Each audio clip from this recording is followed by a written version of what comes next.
সন্ত্রাসবাদের জন্ম দিয়েছে, দুঃশাসনের জন্ম দিয়েছে, আয়নাগরের জন্ম দিয়েছে। এর বিপক্ষে সংস্কারের যে প্রস্তাব, ওই যে বললাম গণভোট, গণভোটে যার যখন বিজয়ী হবে তখন প্রতিজ্ঞা করতে হবে, ওয়াদা করতে হবে সংস্কারের সবগুলো প্রস্তাব বাস্তবায়ন করতে সহযোগিতা করবেন। এই 3 শর্ত যারা মানবেন আমরা তাদেরকে খোলা মনে বলতে চাই, আল্লাহ তাআলার ইচ্ছা, তার সাহায্যে, জনগণের ভালোবাসায়, জনগণের ভোটে জামাতে ইসলামী নির্বাচিত হলে সবাইকে নিয়েই আগামী 5 বছর দেশ চালাতে চাই। আমরা বিভক্তির বাংলাদেশ চাই না, আমরা ঐক্যের বাংলাদেশ চাই। এবার আসেন বগুড়ার জন্য কিছু কথা বলি। আমাদের প্রতিহিংসার রাজনীতি সব জায়গায় সুবল দেয়।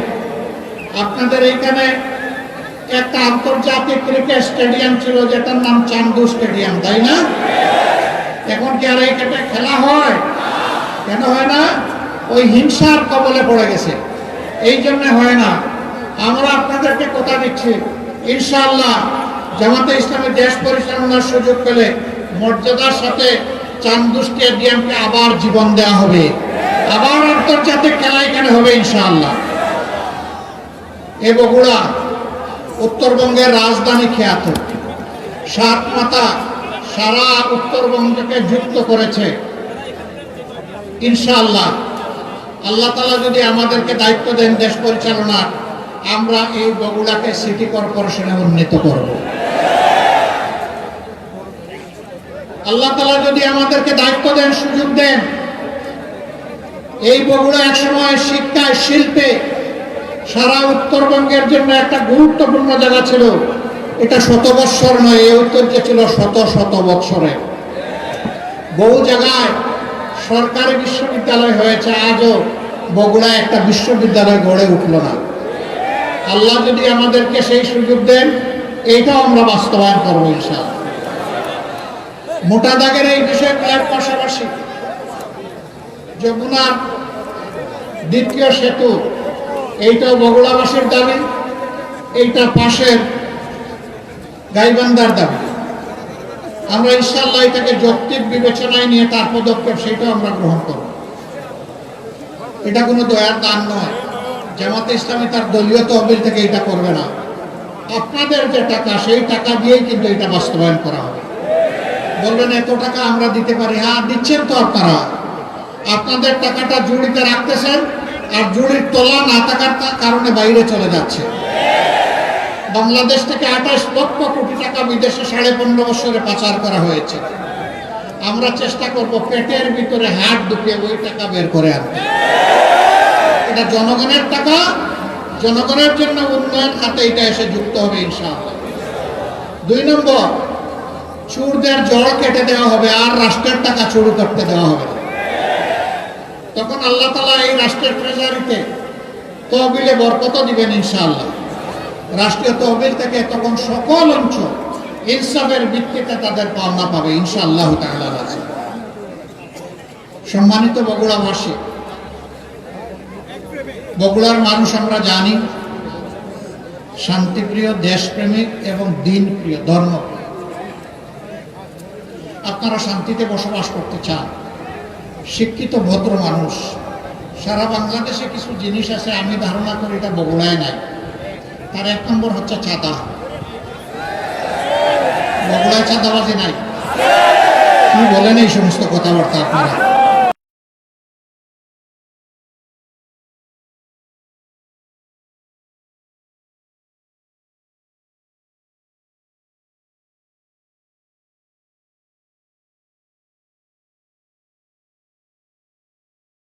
বগুড়ায়ও চলে? হায়রে আল্লাহ, তাইলে দেশের কোন জায়গা বাদ পড়বে? চাঁদার জ্বালায় অতিষ্ঠ জনগণ। এই চাঁদার কারণে কৃষক তার পণ্যের ন্যায্য মূল্য পায় না। এই চাঁদার কারণে ভোক্তা ন্যায্য মূল্যে সে সবজি শাক কিনতে পারে না। চাঁদাবাজরা মাঝখানে ভাগ বসায় দেয়, এর ভার পড়ে গিয়ে জনগণের ঘাড়ে। ইনশাআল্লাহ তাআলা লাজিম আমরা শহীদদের আকাঙ্ক্ষা বাস্তবায়নে, আমরা তাদের রেখে দেওয়া দায়িত্ব পালনে আমরা দেশবাসীকে কথা দিচ্ছি, আমরা চাঁদাবাজ মুক্ত বাংলাদেশ গড়ব ইনশাআল্লাহ। বলবেন তার প্রমাণ কি? তার প্রমাণ আমরা এত মজলুম একটা দল, আর্থিকভাবে ক্ষতিগ্রস্ত একটা দল, এই মুদির দোকানের কাছে, রাস্তার পাশে হকারের কাছে, কোন কোন জায়গায় ফকিরের কাছে কোন চাঁদা চেয়েছে? যারা এত নির্যাতিত হওয়ার পরেও নিজেদের হাত পরিচ্ছন্ন রাখতে পেরেছে, তাদের হাতেই আগামী পরিচ্ছন্ন বাংলাদেশ গড়ে উঠবে ইনশাআল্লাহ। আমরা কথা দিয়েছিলাম আমাদের কর্মীরা চাঁদাবাজি করবে না, দুর্নীতি করবে না, মামলা বাণিজ্য করবে না। জনগণ সাক্ষী, আমরা আমাদের কথা রেখেছি। এখন যে কথাগুলো দিচ্ছি সেইগুলো আল্লাহর পর্ব সরকারে বিইজনিল্লাহ আল্লাহ তাআলার সাহায্য নিয়ে সেইগুলো আমরা বাস্তবায়ন করব ইনশাআল্লাহ। এই ধরেন একটা কথা, একদল তারা সরকারে আসার আগে 10 টাকা দরে চালের কথা বলেছিলেন। আপনারা 10 টাকা দামে কে কে এখন চাল কেনেন? একটু হাত তুলুন।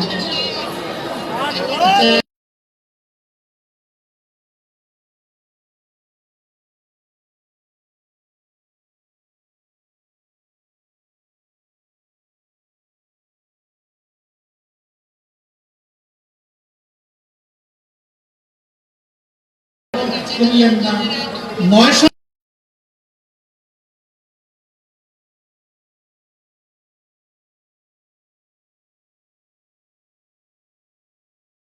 থেকে শুরু করে 24 সালে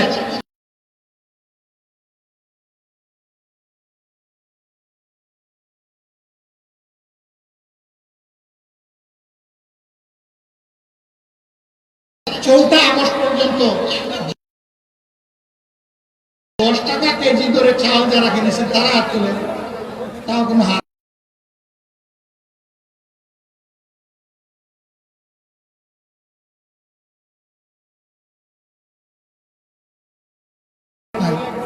তার মানে কি? এই সমস্ত নগদ যে সমস্ত ধোঁকা দেওয়া হয়েছে অতীতে, ওরকম ধোঁকা আর বাংলাদেশের জনগণ দেখতে চায় না।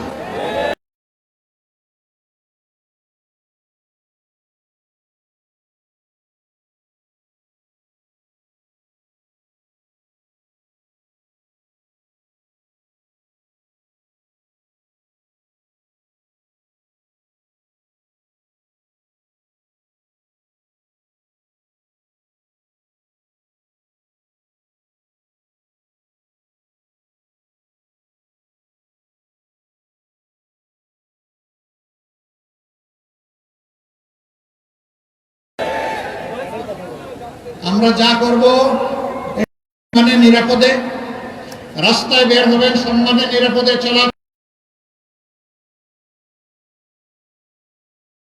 তাদের জন্য নিরাপদ ব্যবস্থা নিশ্চিত করা সরকারের অঙ্গীকার এবং দায়িত্ব।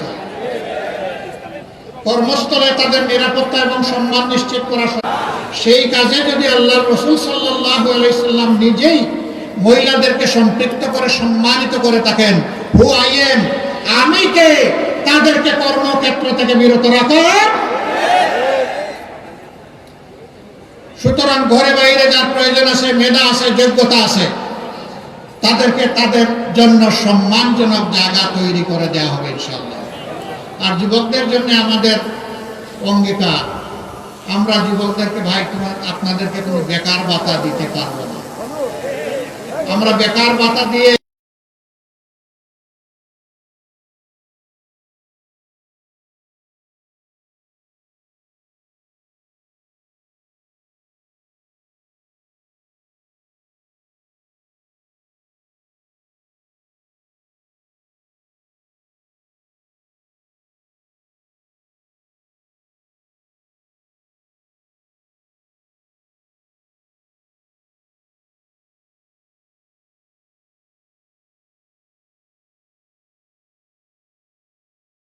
অপমানিত করতে চাই না।